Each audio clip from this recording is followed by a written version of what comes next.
Que se passe-t-il au niveau du cerveau quand je lis? Je suis capable d'identifier n'importe quelle lettre de l'alphabet, quel que soit le style et la taille des caractères. Quand je lis un mot, il suffit de poser le regard sur le mot, le déchiffrer, pour en comprendre le sens. Mais que se passe-t-il? Reconnaître un mot me prend quelques 100 millisecondes.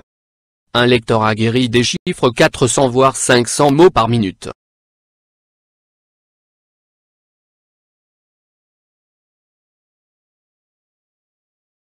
Les mots sont composés de lettres.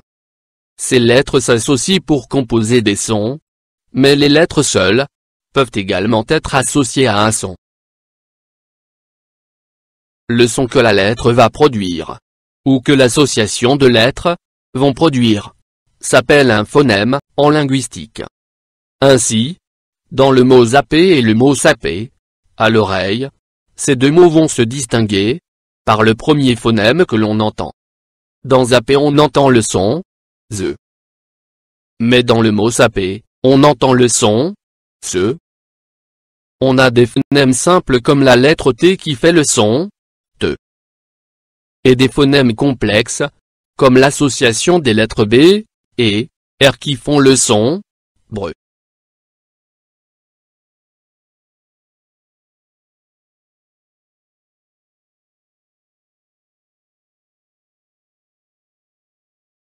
Au niveau de mes yeux et de mes oreilles, quand je lis, la première tâche est une tâche de fusion. Je vais associer des unités syllabiques ou phonémiques. Le résultat de la fusion de K, Na, P, est canapé. La fusion des phonèmes T, O, M, A, T, E est tomate. Au niveau de mon cerveau, la lecture active l'hémisphère gauche, plus précisément une région du cerveau située en haut de l'oreille, qui se nomme la zone occipito-temporale. Et la façon dont le cortex décode les mots est surprenante. Pour les reconstituer, le lobe temporal gauche doit d'abord convertir les lettres écrites en sons. Même si je ne remue pas les lèvres en lisant, les zones du cerveau liées au langage sont activées comme si j'écoutais une conversation.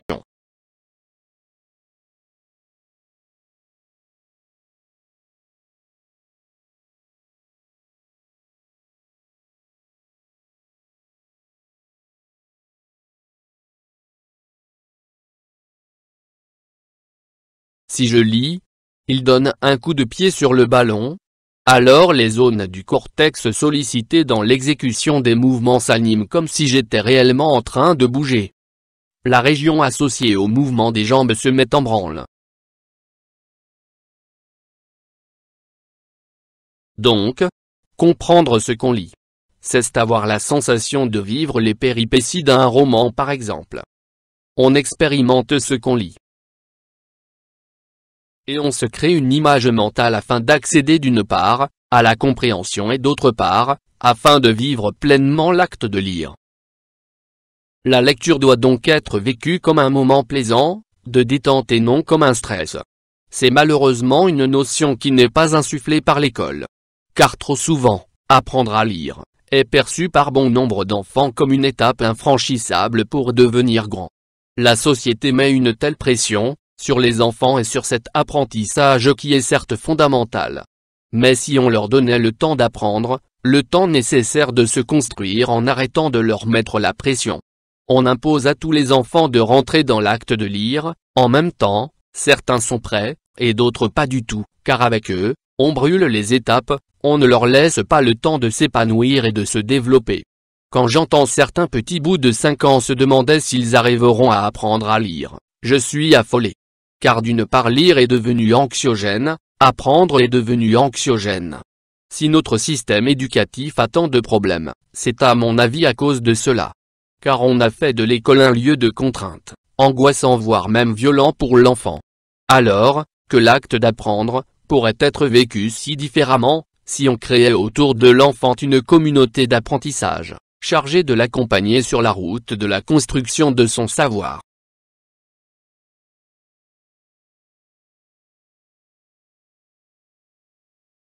Les yeux ont un rôle important dans la compréhension de la lecture. Par la capacité de mémorisation immédiate de la vue que l'on appelle l'empan visuel. Empan visuel qu'est-ce que? Il s'agit de la quantité d'informations vues qui peuvent être stockées par le cerveau dans un laps de temps très court. Ces informations peuvent être soit des chiffres, soit des lettres, soit des mots ou bien des images. L'empan visuel définit la limite du stockage de données visuelles au niveau du cerveau, pendant un délai très limité, de l'ordre de quelques millisecondes.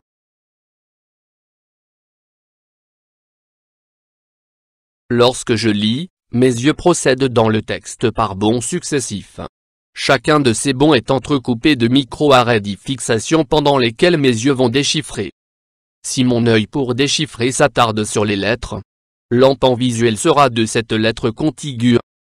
Si mon œil prend en compte les syllabes, cette capacité sera de cette syllabe contiguë. Et encore mieux, si mon œil capte des groupes de mots, cette capacité sera de cet groupe de mots contigus. Au-delà de cette limite de 7, les informations qui seraient retenues risquent d'être erronées.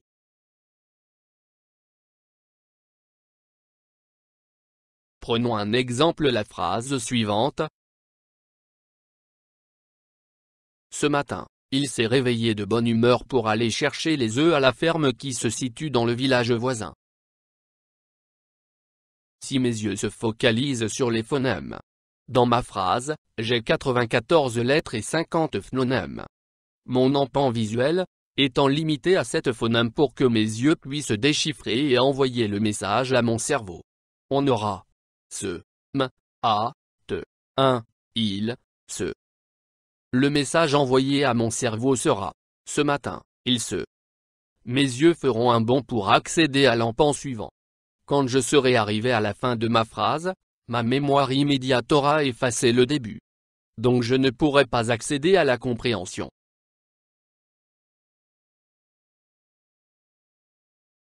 Si mes yeux se focalisent sur les syllabes, je ferai le même constat. Car j'ai 35 syllabes en tout dans la phrase.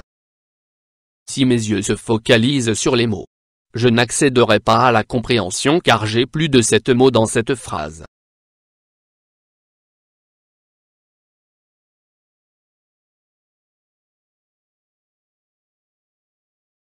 Si mes yeux se focalisent sur des groupes de mots comme « ce matin », premier groupe de mots. Il s'est réveillé, deuxième groupe de mots. De bonne humeur, troisième groupe de mots. Pour aller chercher, quatrième groupe de mots. Les œufs à la ferme, cinquième groupe de mots. Qui se situe, sixième groupe de mots. Dans le village voisin, septième groupe de mots. Donc mon empan visuel se compose de 7 groupes de mots. Mes yeux envoient le message à mon cerveau qui va se créer une image mentale. On se rend compte à travers cet exemple, que les enfants qui restent cantonnés à la syllabe, n'accéderont pas au sens de la lecture dans les phrases complexes et longues.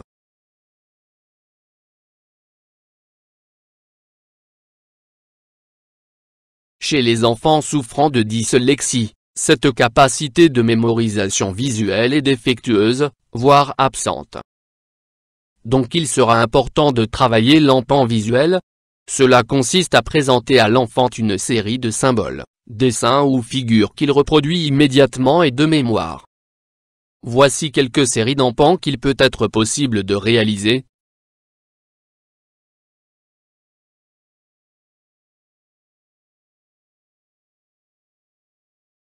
L'apprenti lecteur va passer par différents stades avant de maîtriser la lecture et avant que l'acte de lire devienne automatique. L'évolution d'un enfant au niveau de la lecture peut être plus ou moins différente. Pour se construire une conscience phonétique de la langue, certains enfants mettront plus de temps. Cela va dépendre de différents facteurs, la curiosité de l'esprit et l'intelligence de l'enfant, mais également un facteur environnemental, suivant la nature et la précocité de leur contact avec la langue écrite.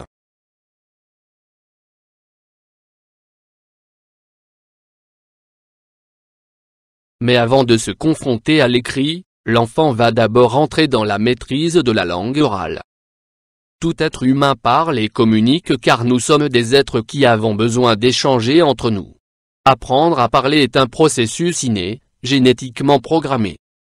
L'enfant est acteur de ce processus, en rentrant en interaction avec son entourage parlant et communiquant.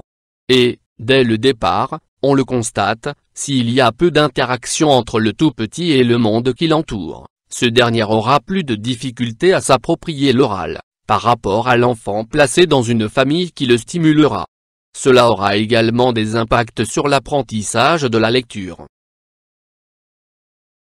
Dans la maîtrise de l'oral on distingue d'une part la compréhension et d'autre part la production.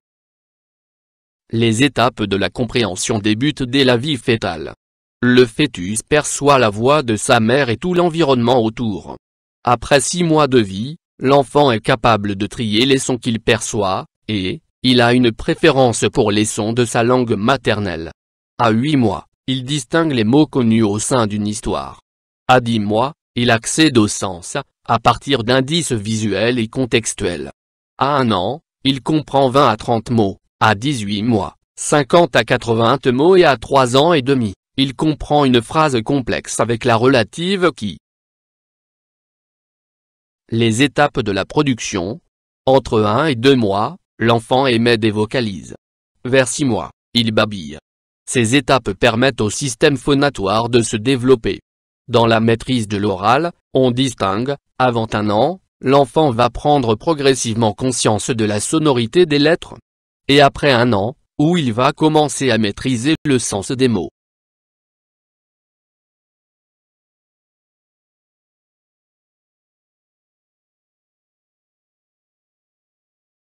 Au niveau de la confrontation à la langue écrite. L'enfant, à qui l'adulte lit régulièrement des histoires, va avoir un contact avec l'écrit et le monde des mots, ce qui éveillera sa curiosité. Il va d'abord reconnaître visuellement et globalement certains mots qui reviennent fréquemment, les mots familiers.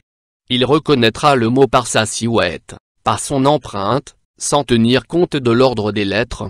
Ce sont les composantes spatiales et le contexte du mot qui interviennent, sans utilisation d'informations de nature phonologique.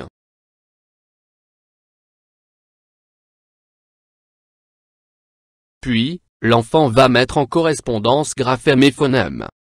C'est le stade alphabétique. Donc, il prend conscience que les mots sont construits à partir de lettres et que les lettres émettent un son.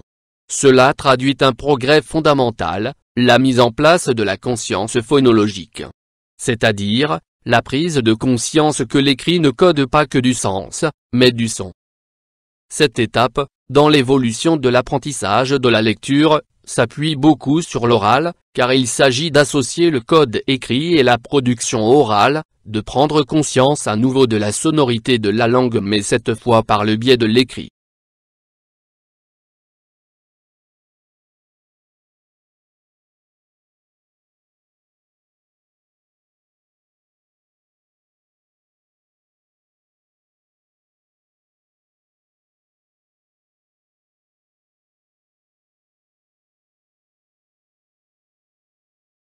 L'étape suivante va associer l'acte de lire et l'acte d'écrire. Car c'est le stade où l'enfant va prendre conscience qu'il existe des règles qui associent les mots ensemble. C'est l'acquisition des règles orthographiques. Mais également, il va mettre du sens dans ce qu'il lit, il va se créer des images mentales de ce qu'il lit. Le lecture va devenir de plus en plus automatisé avec l'entraînement.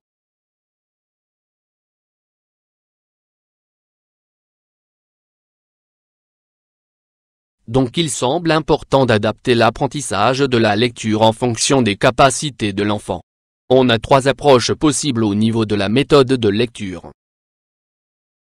La méthode globale, à partir de mots cibles ou de mots outils, les enfants vont découvrir des mots nouveaux. On partira du texte et de l'analyse de tous les indices permettant d'accéder à la compréhension, reconnaissance des mots connus, analyse de l'illustration.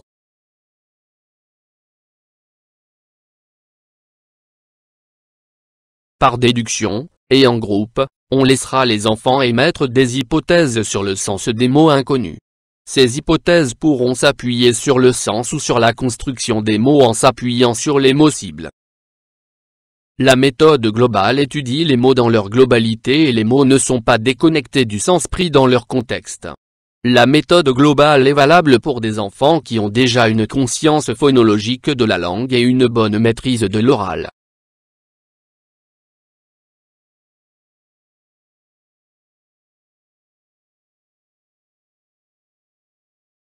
La méthode syllabique.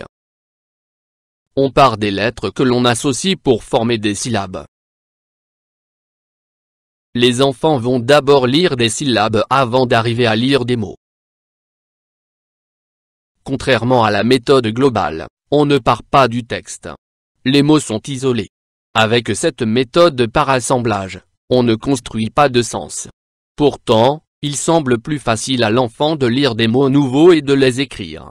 Il sera important d'insister sur la méthode par assemblage, surtout avec des enfants qui n'ont pas une conscience phonologique de la langue particulièrement à l'oral.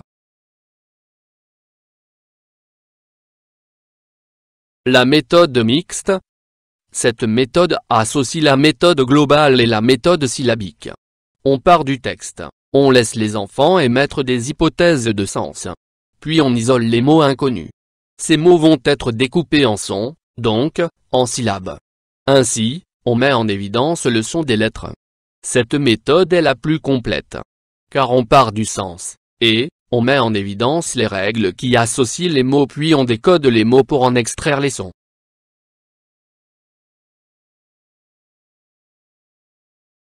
Lire et orthographier, sont des activités qui font appel à de nombreuses compétences devant être mobilisées simultanément, ce qui sous-entend la sollicitation de ressources attentionnelles et cognitives importantes, et ce d'autant plus que l'automatisation et la maîtrise sont en cours d'acquisition.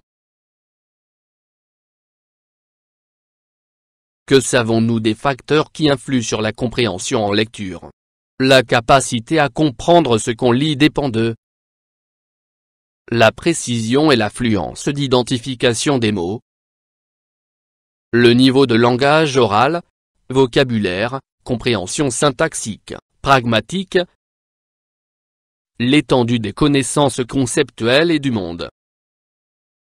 Connaissances et compétences dans l'utilisation des stratégies cognitives pour améliorer la compréhension. Capacité de raisonnement et d'inférence. Motivation à comprendre et à s'intéresser aux activités d'apprentissage de la lecture. L'apprentissage de la lecture doit permettre à l'élève de construire des compétences dans 5 domaines importants, en fournissant des instructions et directives précises qui favorisent les acquisitions. Lire et orthographier, sont des activités qui font appel à de nombreuses compétences, devant être mobilisées simultanément, ce qui sous-entend la sollicitation de ressources attentionnelles et cognitives importantes, et ce d'autant plus que l'automatisation et la maîtrise sont en cours d'acquisition. 1. La conscience phonologique.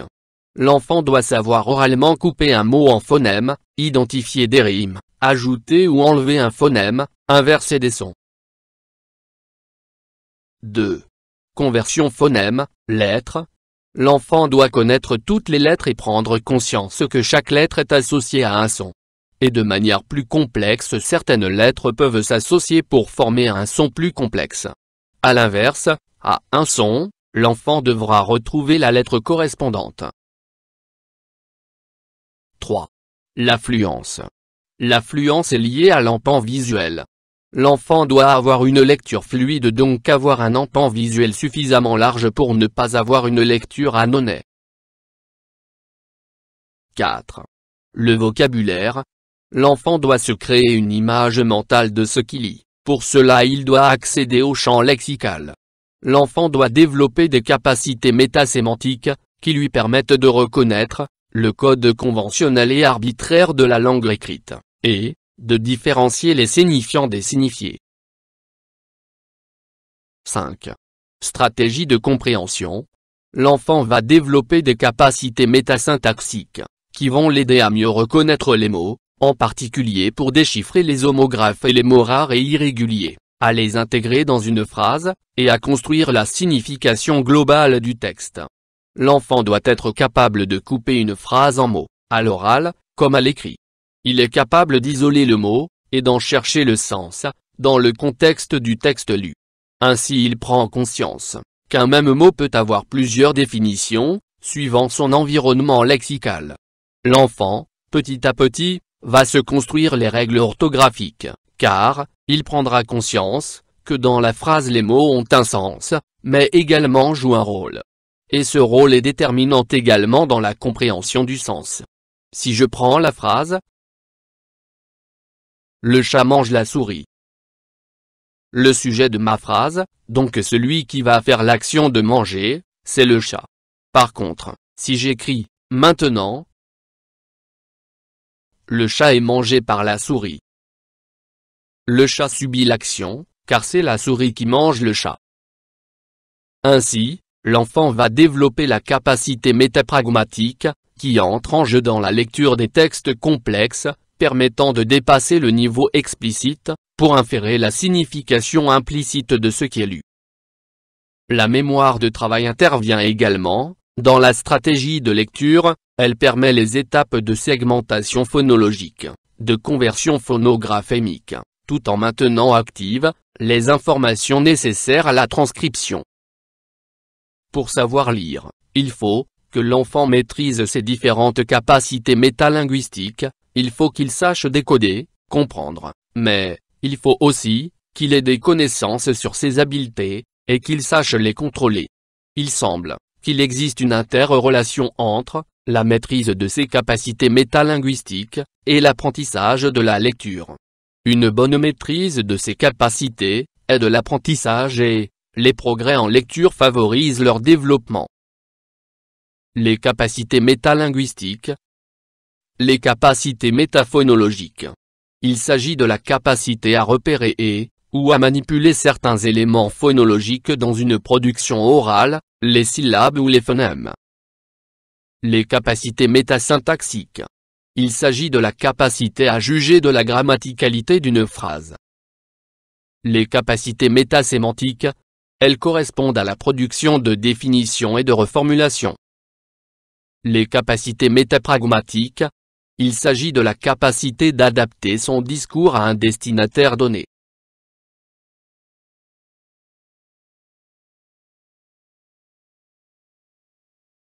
Les voies de lecture.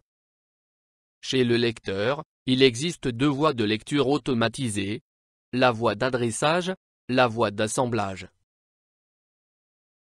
1. La procédure d'adressage. Le lecteur se sert de sa connaissance de l'orthographe des mots-outils, ou des mots connus, et de leur prononciation, pour en traiter de nouveaux.